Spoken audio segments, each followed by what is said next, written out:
ये कहानी है एक ऐसी लड़की की जो अपने फादर के साथ एक गैस स्टेशन पे रहती है। जहाँ वो रहती है वो जगह शहर से बहुत दूर था, इसीलिए वो बहुत अकेला फील करती है और अपने ही फादर के करीब जाने की कोशिश करती है। हेलो दोस्तों, आज हम जिस मूवी को एक्सप्लेन करने वाले हैं उस मूवी का नाम है शेल, जो 2012 में रिलीज हुई थी। मूवी स्टार्ट होती है और हम आइलैंड के सुनसान इलाके को देखते हैं। इससे आप अंदाजा लगा सकते हैं कि यहाँ कौन आना चाहेगा। फिर हम एक गैस स्टेशन को देखते हैं। जब भी रास्ते से कोई बड़ी गाड़ी गुजरती तब घर में रखी सारी चीजें हिलने लगती। यहाँ हम 17 साल की एक लड़की को देखते हैं जिसका नाम शेल था। वो अपने फादर के साथ इस गैस स्टेशन में रहती थी जिसका नाम पीट था।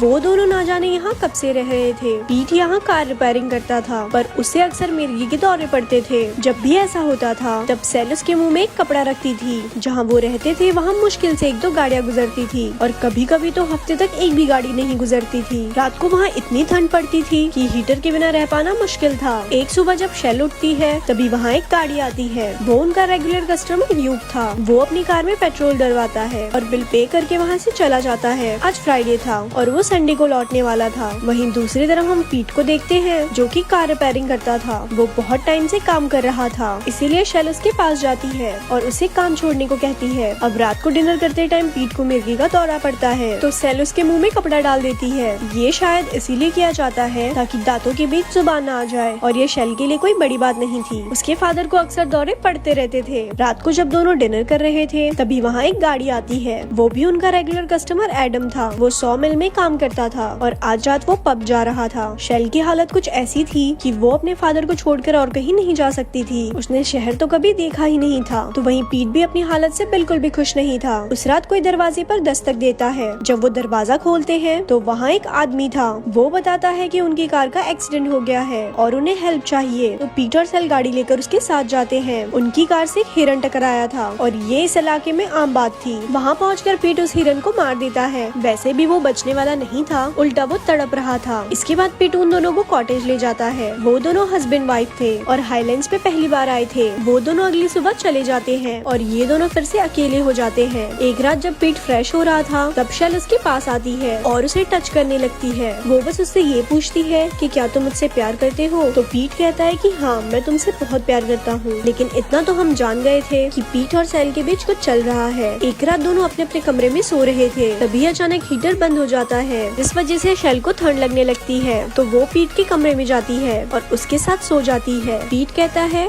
कि क्या हुआ। तब शेल कहती है कि हीटर बंद हो गया है और मुझे बहुत ठंड लग रही थी। पीट कहता है कि तुम यहाँ नहीं सो सकती। तब शेल कहती है कि क्यों नहीं, मैं यहाँ सो सकती हूँ। फिर पीट हीटर ठीक करने जाता है। वो हीटर ठीक करने की बहुत ट्राई करता है पर रात को वो क्या ही कर लेगा। अब हीटर ठीक नहीं होता, इसीलिए वो शेल के साथ सो जाता है। जब सुबह होती है तब एक पल के लिए पीट अपना आपा खोने लगता है, लेकिन अगले ही पल वो शेल से दूर हो जाता है और हीटर को ठीक करने लगता है। तभी वहाँ युग आता है। वो शेल के लिए कुछ कपड़े लाया था जिससे खुश होकर शेल उसे हक करती है, लेकिन युग यहाँ खुद पर कंट्रोल नहीं कर पाता और शेल को पीछे से पकड़ लेता है। पर शेल को ये सब अच्छा नहीं लगता क्योंकि उसे युग में जरा भी इंटरेस्ट नहीं था, इसीलिए वो वहाँ से चला जाता है। पीट जब हीटर ठीक कर रहा था तब शेल उसके पास आती है और वो कहती है कि इतना हार्ड वर्क क्यों करते हो। इस पर पीट कहता है कि मैं हर रात तुम्हारे साथ सो नहीं सकता। एक दिन उनके पास एडम आता है। वो उससे कहता है कि उसकी जॉब चली गई है और उसे उनके गैस स्टेशन पर काम चाहिए। पर पीट उसे ये कहकर मना कर देता है कि उन्हें किसी की जरूरत नहीं है। हालांकि शेल चाहती थी कि एडम उनके साथ रहकर काम करे क्योंकि वो उसे पसंद करती थी। ज्यादा टाइम एडम शेल को अपने साथ ड्राइव पे चलने को कहता है पर शेल कहती है कि वो बिजी है, इसीलिए वो नहीं चल सकती।